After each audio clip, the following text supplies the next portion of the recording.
Bom dia, meus irmãos. Que a graça e a paz e o favor do nosso bom Deus seja sempre sobre a nossa vida.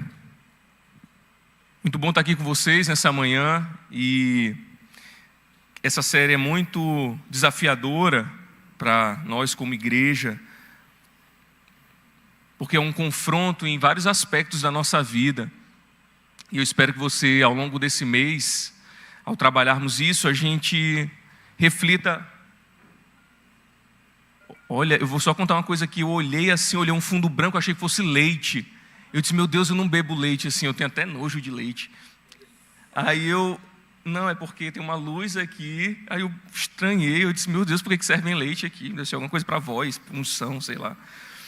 Mas tá, não tem nada a ver. Mas eu tomei um susto. Achei que fosse um leite. Oi. Desculpa aí o nojo do leite, eu não gosto de leite. Mas sim, voltando no que é importante. A gente...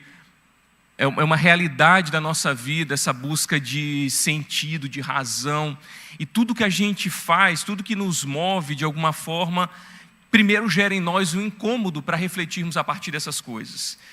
E aí hoje fui desafiado aí pelo pastor Clóvis para compartilhar com vocês algo que é uma passagem tão poderosa das Escrituras para a nossa vida.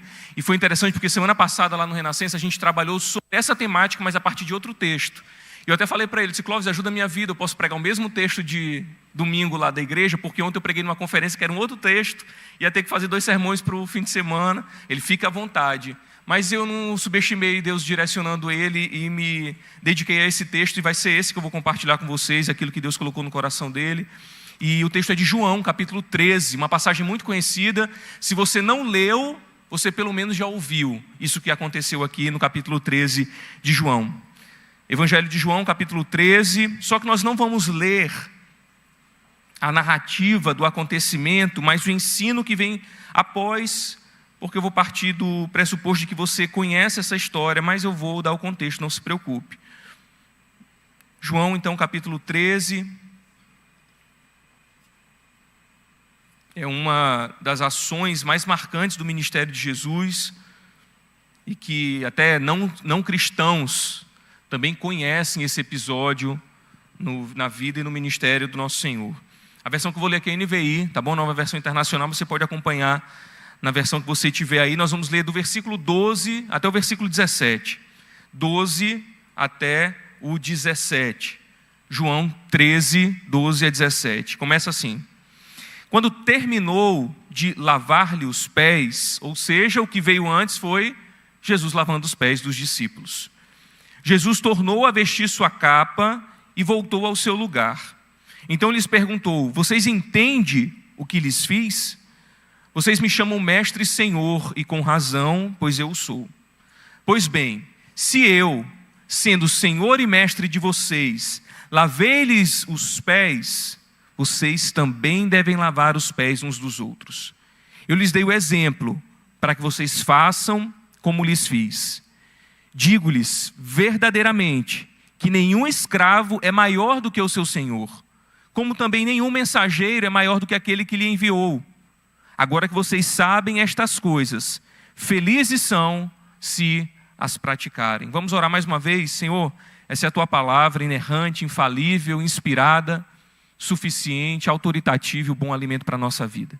Que teu Espírito ministra aos nossos corações, esse mesmo Espírito que ministrou ao coração dos discípulos ali no cenáculo, há 2000 anos.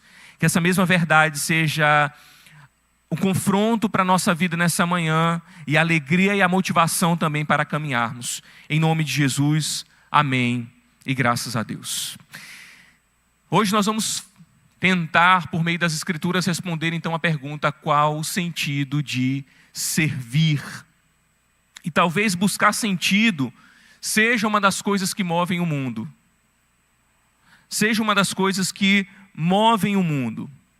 É por isso que trabalhamos tanto, é por isso que nós estudamos tanto, consumimos tanto conteúdo. No fundo, todos nós queremos responder uma pergunta, e a pergunta é: para quê? Alguns, meus irmãos, procuram sentido no desempenho, na performance. Aí pensa, se eu produzir mais, minha vida vai se encaixar. Outros buscam sentido na aprovação e pensam, se eu for visto, eu serei avaliado e serei aprovado. Outros buscam sentido no conforto e pensam assim, se eu sofrer menos, provavelmente a minha vida vai ser melhor, as coisas vão ter mais sentido, eu estarei bem. Mas quando nada disso sustenta a alma, quando nada disso traz a resposta que nós buscamos, aí nós vivemos questões como frustrações, nós vivemos questões como indiferença às pessoas e às realidades, nós nos cansamos emocionalmente, nós nos desgastamos emocionalmente. E aí parece que aquela pergunta que a gente buscou resposta o tempo todo, ela vem com ainda mais força, ela vem com ainda mais intensidade. E ela grita no nosso coração, qual é o sentido? E o problema, meus irmãos, é quando o coração se esvazia e aí o mundo oferece atalhos. Quando o coração não é preenchido nas respostas que nós buscamos, o mundo nos oferece opções para preenchermos todas essas coisas. Atalhos que nos transformam em consumidores da vida, não em participantes dela. Atalhos que nos afastam da igreja e, pior, nos afastam de Deus. E então, sem perceber, nós começamos a medir tudo pelo que nós recebemos. Não pelo que nós doamos, mas pelo que nós achamos que nós merecemos. Não pelo que servimos. Mas o Evangelho, ele nos confronta e nos chama para um caminho completamente diferente desse. E aí numa noite carregada de tensão, com a traição colocada à mesa, a gente vê algo maravilhoso acontecendo. O medo parece que está presente naquele lugar e a cruz está no horizonte de Cristo.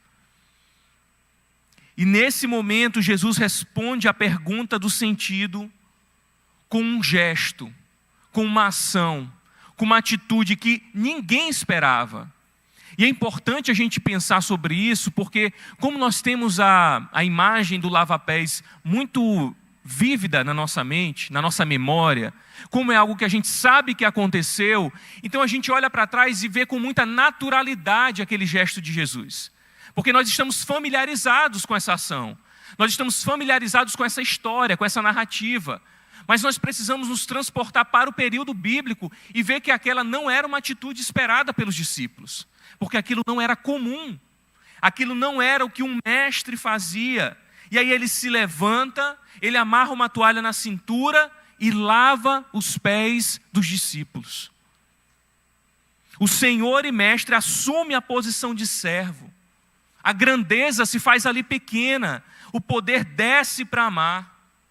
E ali no chão do cenáculo, no lugar onde eles estão reunidos, Cristo nos dá uma chave para a resposta dessa pergunta.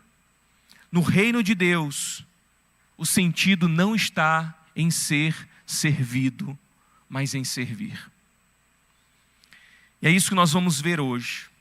À luz de João, de 12:13, de 12 a 17, nós vamos responder a pergunta, qual o sentido de servir? E é a própria voz de Jesus que vai nos guiar nessa resposta. E se a sua alma tem perguntado, faz sentido? Se a sua alma faz essa pergunta, qual o sentido? O Senhor hoje nos chama a olhar para a toalha e para aquela bacia. E enxergar a cruz por trás dela. Porque, meus irmãos, quando nós entendemos o que Ele nos fez, nós entendemos também o que nós somos chamados a fazer. Se nós entendemos o que Jesus fez, nós entendemos também o que nós somos chamados para fazer.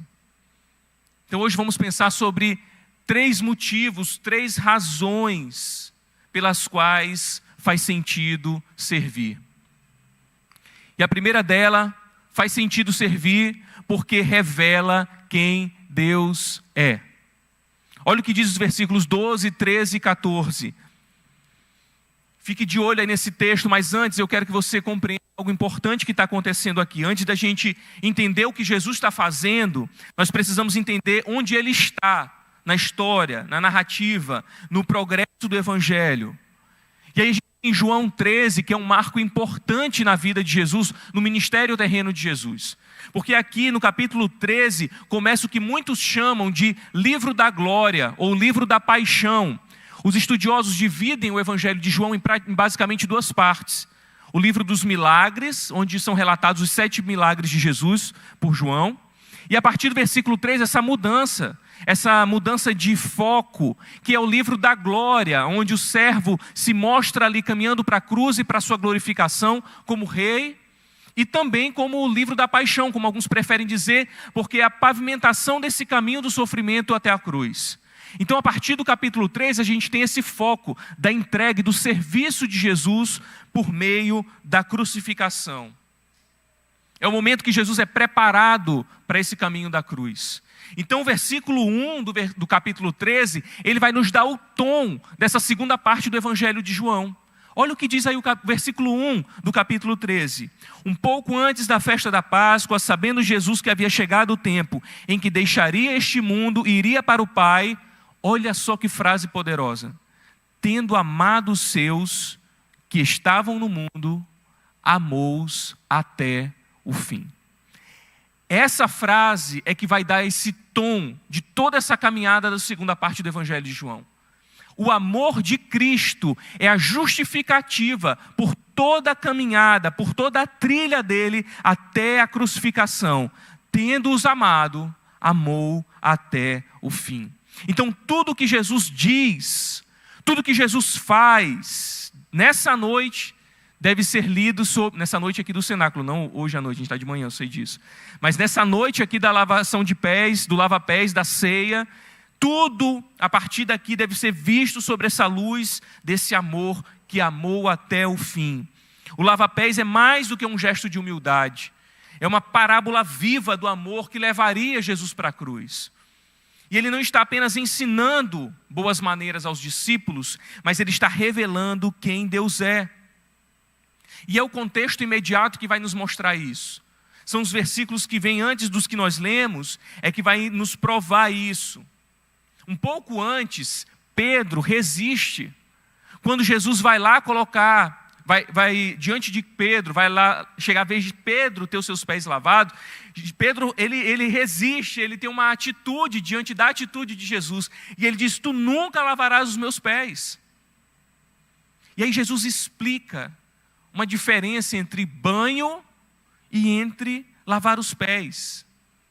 No grego, a palavra que aparece aí para o banho é banho mesmo.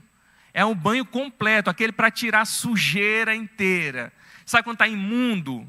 É isso aí, é para tomar um banho mesmo, para se limpar completamente. Essa palavra significa isso. Mas a outra palavra que João utiliza de lavar é o que a gente chama de banho de gato. Aquele banho, nada contra os gatos aí que não banham, tudo bem, isso é problema de vocês. Eu esqueci que aqui precisa uma amante de gato. Mas enfim, mas que a gente chama de banho de gato, né, que é quando a pessoa só dá aquele... Mais ou menos, não é a gente, não, que a gente é limpinho, mas tem gente que banha assim mais ou menos. Mas sabe aquele banho rápido? A palavra que João utiliza aí é exatamente para significar uma pequena lavagem, realmente uma atitude de tirar aquela poeira do momento. É o banho só para tirar o suor, que você não precisa, você não está sujo, você só está com calor. É mais ou menos isso, para a gente entender diante da cultura que nós vivemos. E ele usa essa palavra para diferenciar as duas atitudes, um banho completo e apenas a lavagem dos pés. E o que isso tem a ver? Só para a gente aprender que lá eles banhavam e lá eles só se lavavam? Não. Aí tem uma profundidade teológica muito importante que a gente precisa compreender. Essa distinção teológica é que quem foi banhado por Cristo, ou seja, quem foi justificado, quem está salvo, quem está em Jesus, não precisa ser lavado de novo. Ninguém precisa ser salvo 2 vezes. Jesus vai dizer, quem banhou, está banhado, mas agora eu tenho que lavar os pés de vocês. E esse banhar tem a ver com essa purificação completa. Não precisa passar por ela mais uma vez. Não precisa de novo ser justificado. Mas ele precisa ter os pés lavados todos os dias. É a limpeza diária da caminhada. É o que a gente chama de processo de santificação. Que todos os dias nós retiramos um pouco do pecado que nós cometemos e nos arrependemos daquele pecado diário que nós cometemos. Essa é a lavagem dos nossos pés. A santificação que mantém aqueles que já foram lavados puros no meio da poeira do mundo. E é importante entender, meus irmãos, que naquela cultura, naquele Oriente Antigo, lavar os pés era uma atitude de hospitalidade, mas que era feito pelo escravo inferior. Primeira pessoa era escravo, mas dentro dos escravos, dos funcionários daquele senhor, daquele que recebia os hóspedes, os visitantes, existia uma hierarquia. E muitas vezes o que era escolhido para lavar os pés é aquele que não prestava para mais nada, que não sabia fazer outra coisa. Então, olha, você é um escravo que cozinha bem, você vai cozinhar. Você é um escravo que limpa bem, você vai limpar. Você é um escravo que arruma as coisas, que é um mordomo, você vai fazer isso. E fulano de tal, ele não sabe fazer nada. Então, vai fazer o seguinte, toda vez que eu receber alguém, ele vai lavar os pés das pessoas. Era essa pessoa que tinha o dever de lavar os pés dos hóspedes, daqueles que estavam sendo recebidos. E a gente tem um contexto interessante, porque naquela época as ruas não eram calçadas. Se hoje a gente anda e a gente vai ficar com o pé empoeirado, imagina em ruas que não eram pavimentadas. Sandálias que eram abertas. E as refeições eram feitas reclinadas na mesa, e ali os seus pés ficavam próximos das outras pessoas, não ficavam para debaixo da mesa, ficavam jogados para o lado de alguém. Então, por essas questões, essa prática de lavar pés estava ali presente nas refeições, nos jantares, nas ceias. Então, a gente... Está falhando? Então, isso era praticado nessa ocasião e era uma necessidade de lavar os pés por conta desse contexto cultural. Então, o gesto de Jesus inverte completamente a lógica social, a lógica religiosa daquele ambiente. Ele assume o papel do menor. Ele assume o papel do invisível. E ele faz isso deliberadamente. Ele não faz isso porque não tinha ninguém para fazer. Às vezes a gente assume alguns papéis porque a gente pensa assim, não tem ninguém para fazer, eu vou lá e vou fazer. Mas Jesus aqui é intencional. Ele se programou para fazer isso. Ele decidiu ser o menor naquela noite. Ele decidiu se vestir com a toalha. Ele decidiu estar aos pés dos discípulos. Ele decidiu ser aquele que é o invisível. E o texto aqui, meus irmãos, é preciso quando ele descreve o movimento de Jesus. Olha o que diz o verso 12. Quando terminou de lavar-lhe os pés, tornou-se a sentar-se e perguntou: vocês entendem o que lhes fiz? E você poderia olhar para a cena e dizer: entendi, o senhor fez isso aqui e lavou os pés da gente.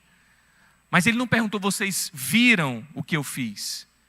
Ele pergunta: vocês entendem?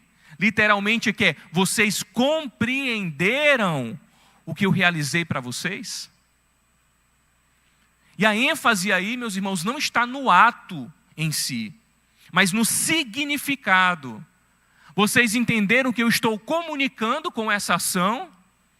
É a pergunta de Jesus para o discípulo naquele momento, para os discípulos. Vocês estão compreendendo isso? Não vocês viram, vocês ficaram chocados, não é isso, é vocês compreenderam, vocês entenderam o que essa atitude revela. E aí em seguida Jesus faz uma autodeclaração que é muito importante, no versículo 13.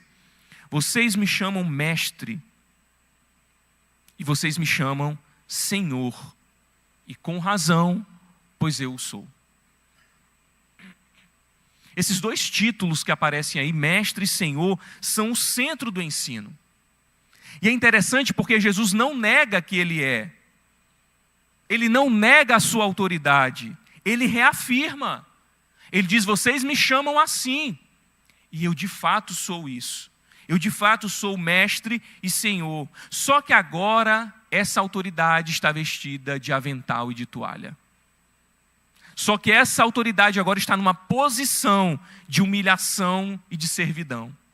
não numa posição de destaque. Jesus está reafirmando o que ele é, mas a atitude dele parece que não está correspondendo com aquilo que ele diz que ele é. Sabe quando contradiz? Quando você fala, você tem um discurso, mas as suas atitudes não correspondem àquilo que você fala. Você diz ser alguma coisa, mas a sua prática não corresponde àquilo que você diz ser. Parece que é isso que está acontecendo. Jesus diz, vocês me chamam de Senhor, vocês me chamam de mestre. Ele acabou de levantar da posição mais humilhante e diz, vocês me chamam de Senhor e mestre. Ele poderia dizer o quê? Mas eu não sou, porque vocês estão vendo o que eu estou fazendo. Porque, meus irmãos, era inadmissível que um mestre se colocasse numa posição de humilhação diante dos seus discípulos. Um Quírios, um Senhor, não estaria numa posição dobrada diante dos seus servos, na posição do servo mais humilhado. Então parece que há uma contradição, mas Jesus não diz isso. Pelo contrário, ele afirma o que ele é. Ele diz, vocês me viram numa posição de humilhação, mas vocês me chamam de Senhor e Mestre. E eu sou. Eu não deixei de ser, porque eu fiz isso. Eu não deixei de ser por essa posição que eu me coloquei. E aqui, meus queridos, está o paradoxo do reino. A grande contradição do reino, vamos dizer assim. A glória de Deus manifestada num humilde serviço. Para comigo e pensa, o Criador dos céus e da terra, o Senhor de todas as coisas, aquele que sempre foi, é e sempre será, encarna, está ali Jesus, vivendo entre os homens, e ele se dobra para lavar o pé das pessoas, dos seus discípulos. Gente, pé já não é uma coisa assim bonita do modo geral. Eu tenho um pé horroroso, mas eu herdei isso da minha família. Como minha filha não está aqui, eu posso dizer, o pé dela também eu acho feinho, o pé dela, porque parece com o meu. Mas Fernanda, não fala isso da bichinha, mas pé já não é uma coisa bonita. Tem gente que acha pé bonito, ok, mas ela tem só 10 dedos também, está tudo normal. Aí, não é uma coisa assim, isso tem uma unha encravada no pé, você já pensou? E um chulezento, é muito ruim chulezento. Aquela pessoa que não precisou nem tirar do sapato e já está fedendo o chulé dela. A gente não sabe qual era a situação dos discípulos. Havia uma necessidade de lavar os pés. E aquele que é o Senhor de todas as coisas, se coloca não para lavar as mãos, não para lavar a cabeça, mas para lavar os pés. Aquele que mais suja na caminhada da vida. Aquele que mais fica cheio de poeira. Aquele que está em contato com todo tipo de imundícia da rua.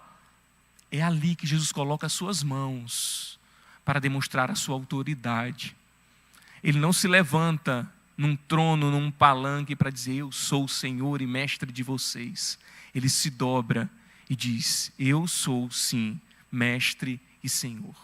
Apesar do que vocês estão vendo. E João quer que a gente enxergue isso. Que a grandeza divina não se exibe, ela se abaixa naquele momento.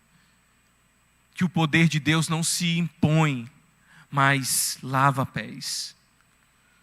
O Deus que se levanta da mesa para servir, é o mesmo que se levantará do túmulo para reinar. A autoridade de Cristo não diminuiu quando Ele serve. Pelo contrário, ela se revelou plenamente. Por isso, meus irmãos, o verbo lavar aqui é muito mais do que um gesto físico. É uma ação intencional, é uma ação pessoal e é uma ação amorosa de Jesus. Não é um ato mecânico, mas é um ato revelacional. Calvino comenta isso, dizer que ao fazer esse gesto, Cristo está formando discípulos que não aprendem apenas por instrução, mas por exemplo. O que Jesus está fazendo não é dizer somente, olha, façam assim, é assim que é para vocês caminharem. Mas Ele está dizendo, olhem para mim e façam como eu estou fazendo. Como vocês estão testemunhando eu fazer. Pelo exemplo, Jesus está instruindo os seus discípulos. Ele mostra aqui que o verdadeiro conhecimento de Deus, ele não é retórico, ele é prático. Quem conhece o amor de Cristo, reproduz o amor de Cristo. A grandeza do mestre estabelece agora o padrão dos discípulos. E o pano de fundo é o amor. É o amor, meus irmãos. Porque João começa esse trecho dizendo: tendo amado os seus, amou-os até o fim. A bacia ali é apenas a parábola. A cruz é a realidade. A bacia e lavar os pés dos discípulos era apenas uma indicação de que Jesus estava ali para servir, porque ele iria demonstrar todo o seu serviço e amor pelos outros na cruz do Calvário. Amando-os, amou até o fim. Meus irmãos, e o que isso tem a ver com a gente? É tão bonito a gente olhar Jesus numa situação de servo, né? Que lindo. Quando a gente olha alguém numa posição importante, com atitudes tão humildes, a gente pensa assim: nossa, quanta humildade. Mas será que é para a gente olhar para Jesus e somente aplaudi-lo pela sua atitude de humildade? O que isso tem a ver com a gente? Primeira coisa que a gente precisa entender é que na igreja, autoridade não é privilégio, é responsabilidade. É dever de fazer o que precisa ser feito. E é isso que demonstra autoridade. Ser líder é ser o primeiro a se abaixar. Vocês sabem que em setembro, no final de setembro, nós viajamos para um congresso. E eu não sei se Clóvis e Dini lembram disso, mas com certeza lembram. Quando nós chegamos, o congresso acontecia num espaço novo da igreja, que eles tinham mudado. Era um lugar que era um lugar de festa e era muito grande.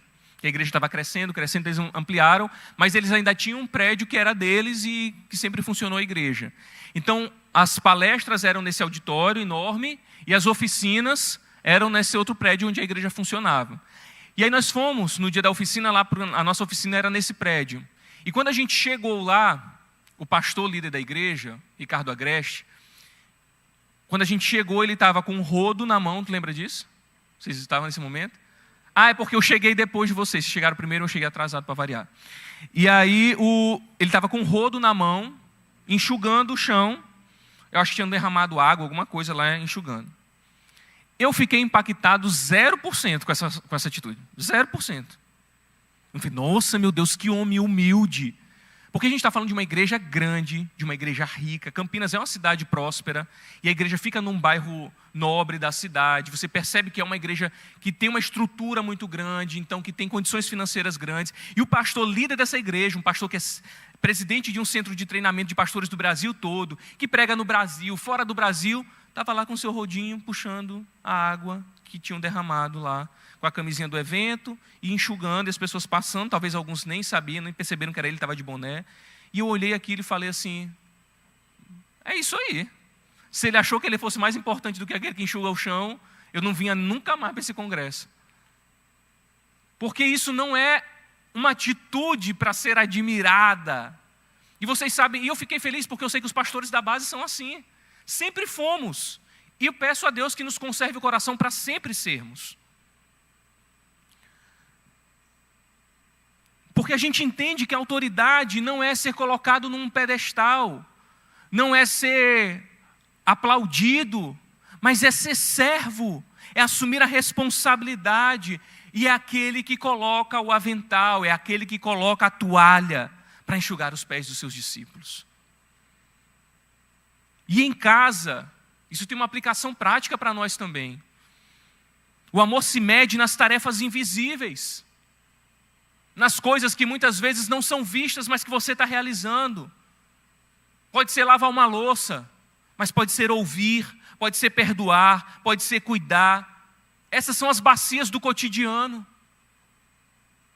E na cidade, no trabalho, quando o cristão escolhe o caminho mais baixo, ele mostra ao mundo quem Deus é. Porque o poder que vem de Cristo não é um poder que oprime, mas é um poder que sustenta. Meus irmãos, ao longo desses 5 anos lá no Renascença, a gente está fazendo esse mês já, eu recebi muitas pessoas que vieram de igrejas doentes emocionalmente, porque eram oprimidos por líderes de igreja. Eu não estou falando coisas que alguém disse, eu recebi pessoas lá que faziam terapia, porque não aguentavam mais tanta opressão de autoridade eclesiástica. Mas nós, que somos chamados para servir ao Senhor, entendemos que a primeira posição que nós devemos assumir é a posição do servo. É a posição de quem está no chão, lavando os pés. Mas esse não é um chamado para pastores, líderes de ministério, líderes de PB e por aí vai. Esse é um chamado para discípulos de Jesus. Se servir revela quem Deus é, então servir também revela quem nós somos, chamados a ser. E o primeiro ponto que nós devemos compreender por que é importante servir. Qual é o sentido de servir? É porque servir revela quem Deus é. E se isso revela quem Deus é, o serviço também nos dá uma outra razão pela qual nós devemos praticá-lo. E a segunda razão é porque reproduz o Evangelho. Versículos 15 e 16, a gente tem aí Jesus continuando a explicação do seu gesto. No versículo 15 ele diz: eu lhes dei o exemplo, para que vocês façam como lhes fiz. Digo-lhes verdadeiramente, que nenhum escravo é maior do que o seu senhor, como também nenhum mensageiro é maior do que aquele que o enviou. Essas palavras são o coração pedagógico do texto. Aqui Jesus transforma o gesto em princípio. Ele transforma ali o exemplo em missão. No primeiro ponto a gente viu que o serviço revela o caráter de Deus. E agora Jesus mostra que o serviço também reflete a missão de Deus. Ele não serve apenas para nos salvar. Ele nos serve para também nos formar. E nos chama a reproduzir em nossa vida aquilo que Ele demonstrou com a vida dele. E a gente seguindo aí nesse fluxo da narrativa, João está construindo um contraste muito importante. Jesus é mestre e senhor, e ainda assim lava os pés dos discípulos. Discípulos que dali a algumas horas iriam abandoná-lo. Discípulos que não seriam fiéis a ele até o seu momento mais difícil. Mas era desses que ele estava ali lavando os pés. E essa inversão, meus irmãos, ela não é apenas uma lição ética para nós, não. Mas ela é uma manifestação do Evangelho. O Deus Santo se inclina para limpar os sujos. E esse ato se torna a imagem antecipada da cruz, onde ele não lavaria apenas os pés, mas os corações. E o versículo 15 traz essa chave importante. Ele diz: eu lhes dei o exemplo. A palavra grega que ele usa aqui significa modelo. O que Jesus está dizendo aqui é: eu lhes dei o padrão. Eu lhes dei a forma a ser reproduzida. Ele não está falando de algo para ser olhado e admirado. Ele está falando de algo que é para ser copiado. Sabe quando você é chamado para fazer alguma coisa que você não faz ideia de como começar? Eu passo constantemente por isso, porque eu me acho bom em poucas coisas, eu sei fazer. Então tudo aquilo que foge da minha zona de conforto já me dá assim, um desespero, porque eu preciso de um exemplo. Eu preciso, tá, mas me explica melhor, me diz aí, me dá uma direção. E aí eu fico ansioso por não saber como executar uma tarefa. Mas Jesus é tão maravilhoso que Ele não nos dá coisas que nós não temos referência. E Ele está dizendo: eu fiz isso aqui, e eu estou dando para vocês o exemplo. Eu estou mostrando para vocês como é que é. Jesus está não apenas num discurso. Ele não está formando intelectuais do reino. Ele não está falando de teólogos formados com diplomas, que sabem todas as questões, as perguntas mais difíceis da humanidade. Ele está formando discípulos com o caráter dele, dizendo: eu dei o exemplo que vocês devem copiar. Vocês não devem apenas lembrar do que eu fiz, vocês devem fazer o que eu estou fazendo. Essa palavra que ele usa aí para mostrar que não se trata apenas de uma imitação superficial, mas de uma encarnação do princípio. Tomem isso como exemplo da vida de vocês, se vistam dessa verdade. E é importante a gente falar aqui que Jesus não está instituindo um ritual, mas ele está modelando aqui um estilo de vida, de servidão. O que ele faz com a toalha, com a bacia, não é para a gente copiar literalmente no sentido de ter sempre uma bacia e uma toalha para lavar os pés das pessoas. Eu até confesso para vocês que eu não tenho muita dificuldade em alguém querer reproduzir isso num sentido, querendo teatralizar, vamos dizer assim, não no sentido pejorativo, mas demonstrar de alguma forma. Ok, eu nem estou dizendo que isso é ruim como um todo, pode ser, mas pode não ser. Mas só que a gente não pode afirmar é que Jesus mandou que a gente continuasse lavando os pés das pessoas. Porque a gente não tem isso como uma disciplina da igreja. A gente não tem isso como um sacramento da igreja. A gente não vê essa repetição nas cartas do Novo Testamento.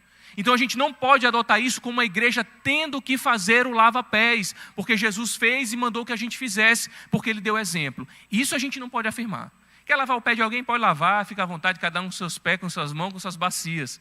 Mas não diga que Jesus diz que eu tenho que fazer o que a igreja precisa ter esse ritual de lava-pés. Mas voltando aqui, porque é necessário que a gente entenda isso. O que ele está falando aqui é que nós devemos reproduzir a atitude de serviço. O que nós devemos ter aqui é nos revestir da autoridade daquele que serve, daquele que está com as mãos estendidas. É isso que ele faz ali com aquela toalha, com aquela bacia, com aquela água. E é por isso que ele vai reforçar no versículo 15, olha, nenhum escravo é maior do que o seu senhor, como também nenhum mensageiro é maior do que aquele que o enviou.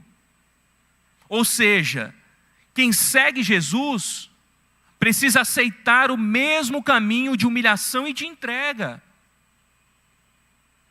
Meus irmãos, se você não serve para servir, você pode prestar para outra coisa, mas não para ser membro de uma igreja evangélica. Arrume suas coisas e vá embora para um lugar que vai te servir. Existe um monte de coisa que está lá doido para servir a gente. Ultra personalizados. Cada vez mais a nossa cara. Eu falei disso semana passada lá no Renascença. Você quer as coisas do seu jeito, da sua cara, você quer ser satisfeito nas suas vontades, procure qualquer outra coisa, menos uma igreja. Eu não posso expulsar ninguém da igreja dos outros, eu não sou pastor aqui diariamente, então eu não posso dizer para você ir embora. Mas lá eu fiz esse convite para se levantar e ir embora. Porque igreja não é lugar para satisfação dos nossos desejos. Você faz isso em outro lugar. As empresas estão especializadas nessa ultra personalização. Você vai lá e as coisas estão na sua cara. Você senta lá na sua cadeira e ela tem já o formato do seu popô para se encaixar perfeitamente. E atrás faz uma massagem. Isso vai ter em outro lugar. Vai na sala VIP do aeroporto. Não é maravilhoso? Você já experimentou isso? Eu me senti quase rico no dia que eu fiquei na sala VIP. Eu disse assim, mas pode comer mesmo? Ele disse, pode. Eu, tudo. E pode se sentar e pode usar, pode. Eu disse, meu Deus, louvado seja o Senhor. Mas como eu lembrei que essa não é a minha realidade, eu só tinha direito a uma vez por ano. Mas também não viajo mais do que isso, então estava ótimo. Mas não é para isso a igreja. Não importa quanto você contribui, não importa qual é o seu dízimo, qual é o valor. Nós pastores da base não fazemos nem questão de saber, não quer nem ter lista de dizimista, não quer nem saber disso. O problema é seu com Deus.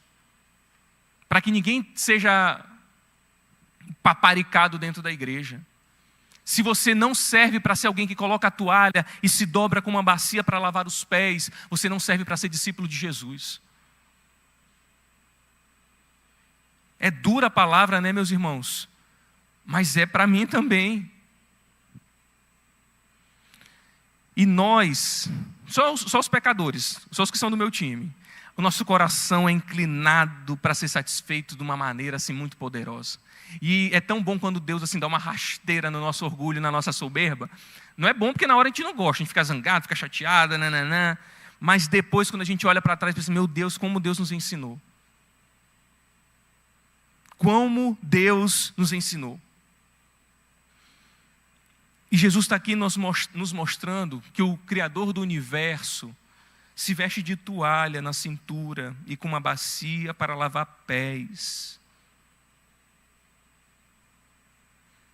Quem segue Jesus, meus irmãos, não pode aceitar um outro caminho, senão o caminho do serviço. Senão você vai ser só membro de igreja. Senão você vai ser só um religioso que busca satisfação pessoal. E eu vou dizer para você, você vai viver frustrado e reclamando da igreja, porque a igreja não vai te satisfazer pessoalmente.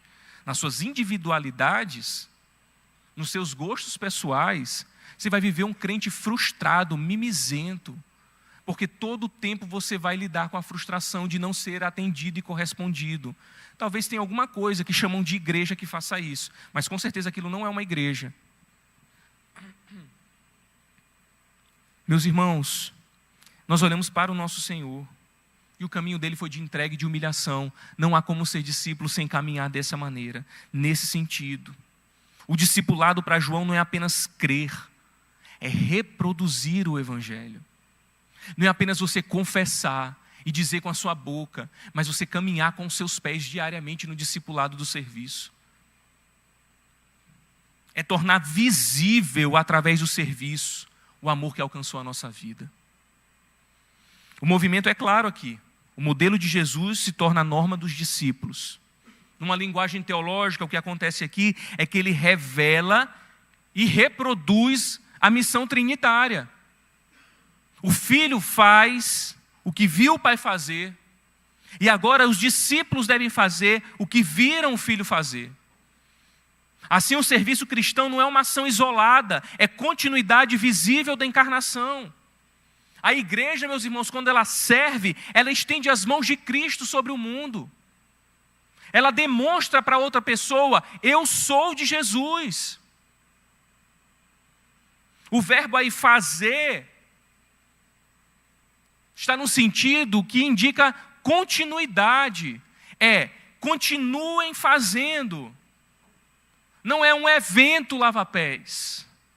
Porque evento, como o nome diz, é evento. Vai acontecer, acabou, passou.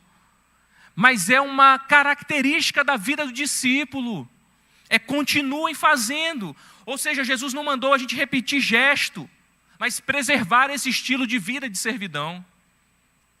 É o mesmo espírito de Filipenses capítulo 2, versículos 5 a 8, quando ele diz, tenham em vocês o mesmo sentimento que houve em Cristo Jesus, que sendo em forma de Deus, humilhou-se a si mesmo, tomando a forma de servo.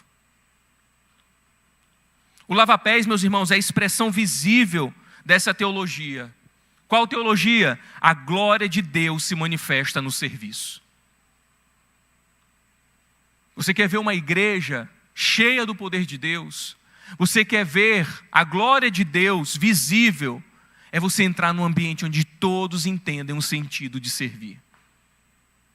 Não é onde acontecem coisas miraculosas, pessoa voando e não sei o quê. Deus faz tudo isso. Quer dizer, voar eu não sei se ele faz.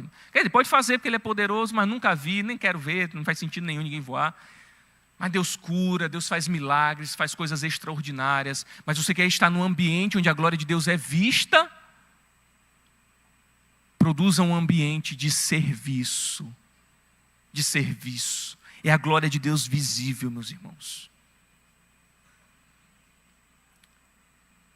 Os discípulos estão inquietos, confusos, inseguros. Jesus está sendo ameaçado, ele pode ser preso a qualquer momento, tá? Vamos dar um jeito de esconder, ele não pode morrer, ele não pode ser preso, o que vai ser de nós? Aí Tiago e João estão discutindo, olha, Senhor, quando estiver lá na tua glória, deixa a gente sentar na tua direita e na tua esquerda. É isso que está no coração do discípulo. Essa é a confusão. E aí a gente tem lá Lucas 22, nessa discussão de quem que seria o maior, e aí Jesus responde não com uma repreensão, mas com um gesto, e o gesto é o quê? Se ajoelhando, lavando os pés deles. Vocês querem saber quem é o maior? Me dá uma bacia aí, coloca uma água e me dá uma toalha. O que ele vai fazer aqui? Vem, senta aqui, cadê o primeiro? É assim que Jesus está dizendo para eles, respondendo quem que vai ser o maior. Enquanto eles falavam de status, Jesus estava falando de entrega e de amor.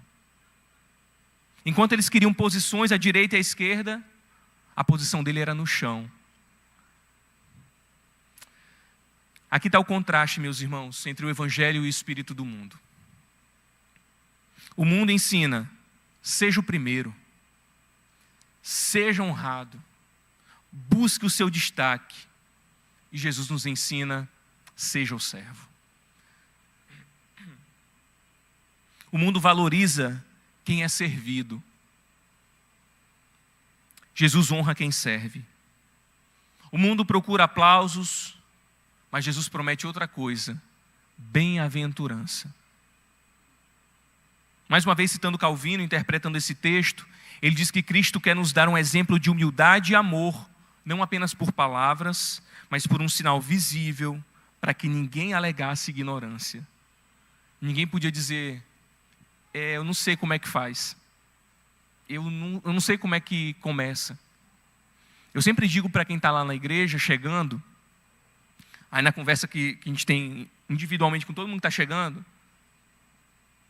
eu falo assim, você tem talento, dom, alguma coisa? Na conversa assim, não é exatamente assim que eu pergunto, né? A pessoa, pastor, não sei o que eu posso fazer, o que eu sei fazer. Eu disse, olha, tem um dom que Deus deu para todos os seus filhos. O dom do serviço. Todos somos chamados a servir. Então você faz o seguinte, você já vai para lá, tem um chão para limpar. Lá é bom, meus irmãos, que o piso lá no Renascença, ele é todo manchado. Todo horroroso. Todo manchado. Quando a gente mudou para lá, as pessoas que pintaram foram fazer uma limpeza, e em vez de deixar o prédio limpo, mancharam o piso inteiro. Aí, sabe quando tu limpa, e não vai parecer nunca muito limpo, porque é todo manchado. Aí eu digo, começa tentando tirar a mancha desse piso. É uma tarefa impossível, ele não vai conseguir. Mas é maravilhoso para começar o trabalho de humildade. Porque enquanto ele está tentando tirar a mancha daquele piso, ele está demonstrando perseverança, serviço e amor pela igreja. Aí, muito bem, servo fiel. Agora você vai lavar o banheiro, né? Foi promovido. Estou brincando, gente, não mandando ninguém esfregar o chão lá. Mas eu sempre digo, vá trabalhar em alguma coisa, vai receber, vai limpar, vai organizar. Porque as pessoas às vezes querem cantar, querem liderar, querem pregar. E lá a gente já botou uma coisa também, viu, Antônio? Já aprende aí. Ninguém chega na igreja e não sabe cantar, querendo cantar, que não saiba cantar nem tocar. Se não sabe, não vai fazer isso. Não tem tempo para ficar ensinando. Desculpa aí, mas é meio assim, isso resolveu um problema. Chega lá, eu sei cantar, né? Aí, o líder lá é Jorge, né? Ô Jorge, fulano chegou sabendo cantar, aí bota no ministério, aí depois para tirar era um problema. Então, não canta mais, não toca quem não sabe. Mas servir, meus irmãos, todo mundo sabe. Todo mundo sabe servir. Como? Alguma coisa vai ter para você fazer. Olhe para Cristo. A posição que ele tinha era de humilhação severa. E foi isso que ele fez. E nós não podemos alegar que nós não sabemos como servir. Talvez a pessoa do lado, que está sentada do lado de você, está necessitando do seu serviço, da sua atenção, da sua oração, do seu cuidado, do seu amor. Sirva. Nós não podemos alegar que nós não sabemos como fazer. Ele fez. O gesto de Cristo ali é um catecismo encarnado. É a doutrina se transformando em ato. Servir, meus irmãos, é evangelizar com as mãos. Cada gesto de amor, uma refeição compartilhada, uma visita, uma ajuda prática, tudo isso é a parábola viva da cruz. O mundo precisa ver o Evangelho, não precisa só ouvir o Evangelho. Ele ouve e testemunha visualmente por meio do nosso serviço. Servir é vencer o ego. Jesus se levantou da mesa, da zona de conforto, para se abaixar. E o discípulo maduro é aquele que se levanta de si mesmo para se abaixar diante do outro. Para com essa cultura de honra. A honra chega na hora que precisa e na hora que dá. Esses dias, o pastor Vitor lá, que é meu co-pastor, preocupadíssimo porque tinha passado meu aniversário. Aí falou com Fernanda, olha, passou o aniversário do pastor, não teve bolo, não teve nananã, não teve nananã. E aí, ele preocupado, depois que ela me contou, né? Aí, semana passada, cheguei lá, tinha um bolo, surpresa, parabéns, vamos para um presente, cantaram parabéns. Vou confessar para vocês uma coisa, vocês não contam lá para eles, e não deixem eles assistirem. Eu me senti nem 1% mais amado ou menos amado. Porque ao longo da semana, as pessoas me mandaram mensagem, me ligaram, falaram comigo, e assim foi o amor demonstrado. Eu não precisava que tivesse um culto especial para celebrar o aniversário do pastor. E eu falo isso para vocês, meus irmãos, com o meu coração sincero, minha esposa não me deixa mentir. Não houve nenhuma insatisfação, ou essa igreja não me merece, eu faço tanto por eles. E nós, irmão, eu estou falando de mim, na função, vamos colocar assim, de pastor, mas nós somos assim. Se a gente busca a cultura de honra, e que bom que nessa igreja, quando eu falo nessa igreja, estou falando da base, do modo geral, nós desde o início, ao longo desses quase 10 anos, temos buscado ao Senhor para nos vacinar o coração contra a soberba, contra a vaidade. E eu conheço os pastores dessa igreja. Eu sei que aqui não é diferente. Nós temos um exemplo para olhar para nós, dentro da nossa comunidade.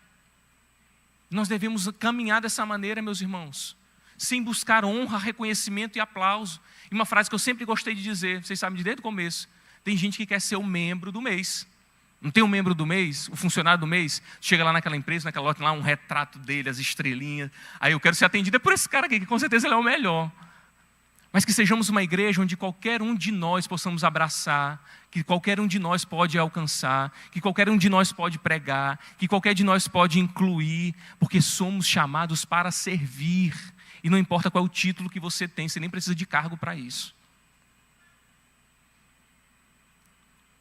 O mundo precisa ver o Evangelho em nós.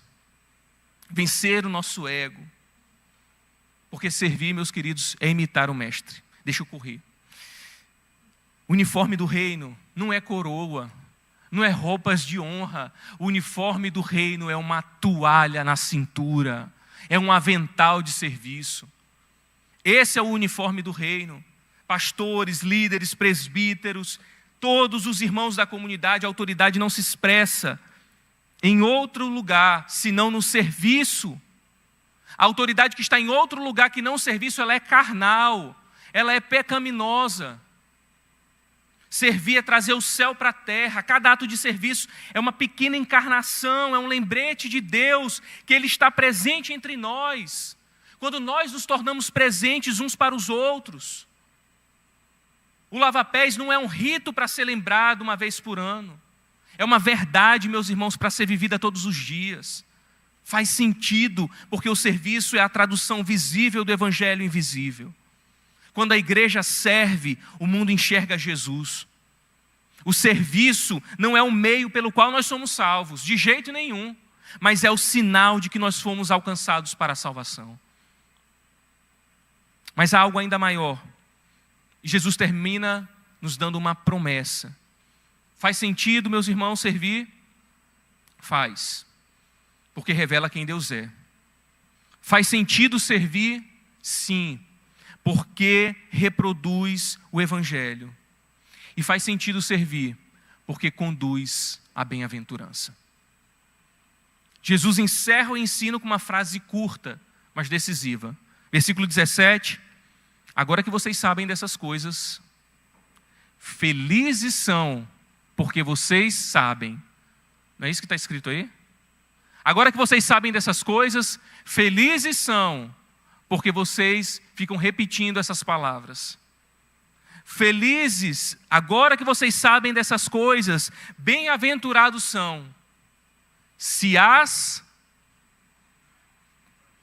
Esse que eu não completei era tipo assim para vocês completarem. Agora que a gente ensaiou, eu vou falar para vocês falarem, se as praticarem. Agora que vocês sabem destas coisas, felizes são se praticarem. Eita, fechou, é isso aí. Eu falei um monte de coisa aqui para vocês. Aí Jesus foi lá, fez um monte de coisa, chocou todo mundo. Oh, Jesus está aqui lavando o meu pé, não sou digno disso. Então, já que é para lavar, me banha todo. Não, Pedro, não precisa banhar todo, você já está banhado, é só para lavar os pés. E agora, o que a gente faz com isso? A gente fica só, nossa, maravilhado? Não! Vocês devem praticar isso. E praticar não é só porque vocês precisam fazer, mas é uma promessa para aqueles que praticam. Serão bem-aventurados. serão felizes. Então, com essa declaração, Jesus amarra todo o ensino do lava-pés.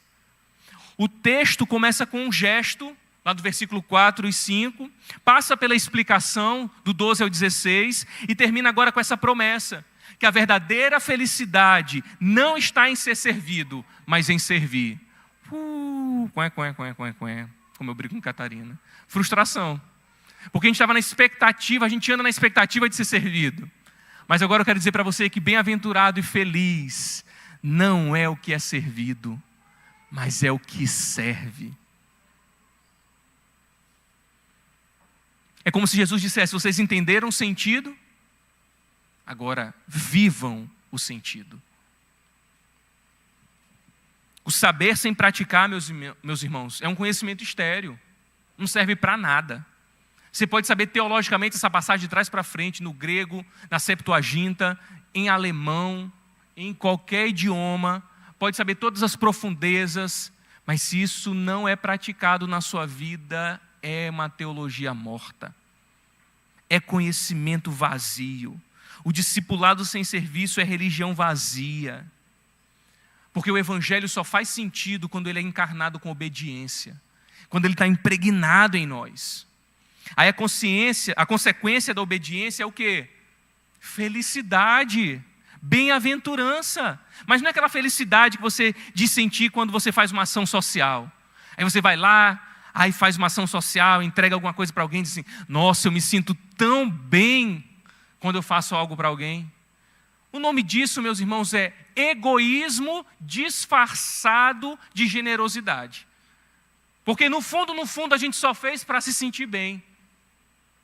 Mas o serviço no evangelho não é fazer para se sentir bem, é fazer porque isso está encarnado em nós, impregnado, porque essa é a mensagem do evangelho. Ainda que isso te custe, e na maioria das vezes custa mesmo. O autor de Hebreus vai falar que Deus nos chamou para uma corrida. A palavra que ele usa lá é desgaste, agonia. O Senhor não nos chamou para passear. Quer passear? Vai ser discípulo de outra coisa. Mas os discípulos de Jesus são chamados para um desgaste. Meu Deus, então minha vida vai ser só penação, vai ser só dureza. Não sei, talvez vai ser. Mas aquele que serve, há uma promessa para aqueles. Se vocês entenderam, e agora se vocês praticarem, vocês serão felizes. Felizes. Aí é a consequência da obediência. A felicidade, a palavra traduzida para felizes aí, a mesma usada lá em Mateus capítulo 5. Felizes são, ou bem-aventurados são. E ela não descreve uma alegria superficial, mas é um sentido de uma alegria plena e de uma aprovação diante de Deus. É uma consciência de que estou sendo obediente. Estou sendo obediente. É ser alguém que vive debaixo do sorriso de Deus, por assim dizer. Mas essa felicidade vem para os que praticarem. E aqui no texto significa fazer continuamente, agir em conformidade. Não é servir do jeito que você quer, que você acha que é bem certo de você fazer, não. É de acordo com o padrão do céu.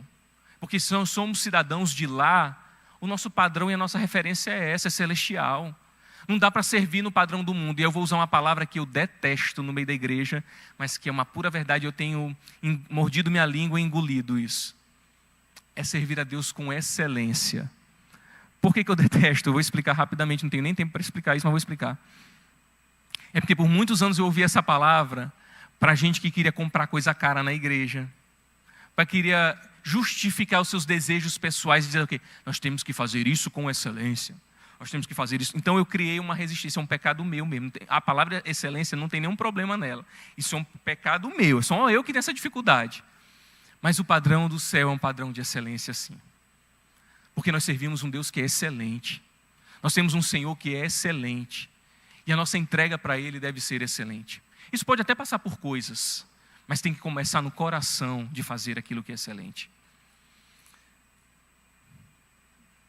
Mais à frente, no capítulo 17, Jesus vai orar para os discípulos e dizer: essa é a vida eterna, que conheçam o único Deus verdadeiro e a Jesus Cristo a quem enviaste. Conhecer lá, meus irmãos, é comunhão. E a comunhão com Cristo se expressa em ação. Portanto, meus irmãos, bem-aventurança em João 13:17 é uma consequência direta da comunhão com Cristo que serve. A felicidade prometida, ela não é sentimental, ela é espiritual, ela é moral, é o prazer de obedecer ao Senhor e refletir o seu caráter. Em nosso tempo, a ideia de felicidade está profundamente corrompida. A cultura ensina que ser feliz é ter mais, é sentir mais, é aparecer mais, é receber mais. Mas essa busca vai gerar completamente o oposto. Vai gerar ansiedade, vazio, frustração. Porque não seremos correspondidos na medida que nós buscamos essa satisfação. Mas o Evangelho inverte tudo isso. A alegria vem quando o foco sai de nós. Quem serve experimenta uma forma de liberdade que o mundo desconhece. Quem se doa descobre o prazer da comunhão. Quem obedece encontra o descanso da consciência. Agostinho disse uma vez que servir a Deus é reinar. Servir ao próximo é participar do reinado daquele que reina lavando os pés.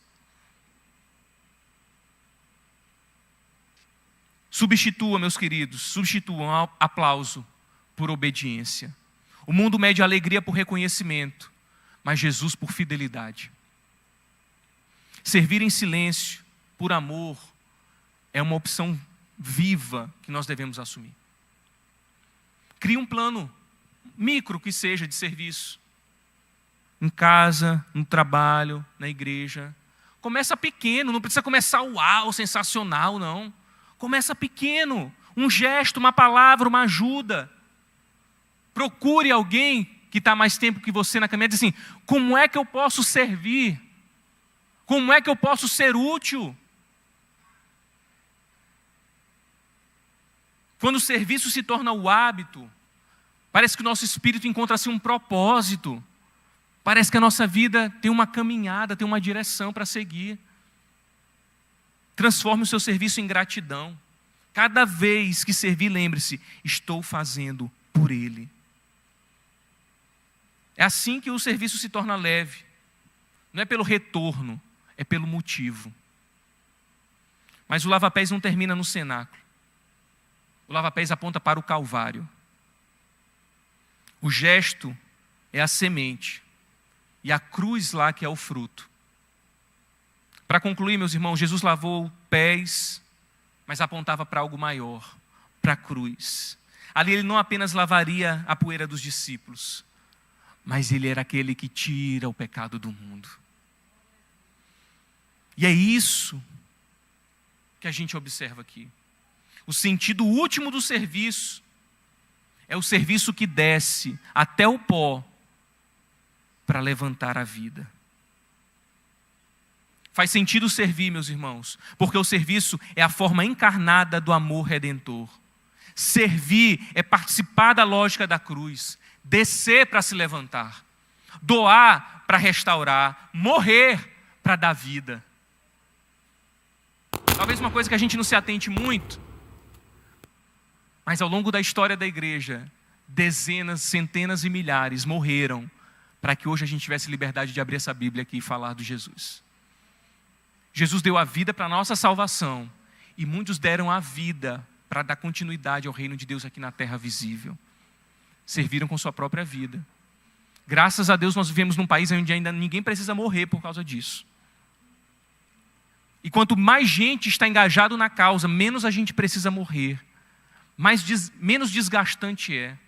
Quanto mais todos estão envolvidos no serviço, mais prazeroso é e menos pesado é. Ele nos lavou para que nós pudéssemos, em seu nome, lavar uns aos outros. Por isso o serviço cristão não é um dever árido, é gratidão dentro de nós. Quando o Senhor pergunta, vocês entendem o que lhes fiz? Ele está chamando os discípulos e nós a compreender que o serviço não é uma atividade periférica da fé. Não é algo opcional da caminhada, mas é o próprio coração do Evangelho, é serviço. A fé sem serviço ela é teoria, o serviço sem Cristo é ativismo. Mas o serviço por causa de Cristo é adoração. E é servindo que a fé volta a fazer sentido, porque é servindo que o mundo volta a ver quem Deus é. Talvez a sua caminhada esteja meio sem sentido. Talvez você esteja desanimado na fé. E nem é por falta de oração. Às vezes nem é por falta de leitura da Bíblia. Pode ser por falta de serviço. Às vezes você está desanimado, vem para cá arrastado, na força da obrigação de que eu sou crente, domingo de manhã eu tenho que bater meu ponto. Ou então amanhã o pastor vai mandar uma mensagem, achando que a gente é professor de turma que fica fazendo chamada. Meus irmãos, quando a gente manda mensagem é porque a gente se preocupa. Não está nem aí que a igreja está cheia ou está vazia, não. A gente fica contando, 1, 2, 3, 5, hoje deu 47. Hoje deu 83. É na sala de aula que faz chamada para ver quem vai presente e quem vai ficar reprovado. Na igreja a preocupação é zelo, é serviço. Quando o irmão te liga porque você não veio, não é cobrança não. É porque ele ama você, ele está te servindo com o seu amor, com sua atenção, com aquele tempo que ele escreveu aquela mensagem. O evangelho se manifesta em serviço, meus irmãos. Talvez o seu marasmo, sua apatia, sua indiferença à igreja seja só porque você não está servindo. Mas também não adianta ser o primeiro a chegar, o último a sair, se Cristo não for o centro do seu coração. Ou se você não é nem convertido, que aí você vai com o seu serviço todinho, bonitinho lá para o inferno. Não é cumprir escala que salva ninguém, não.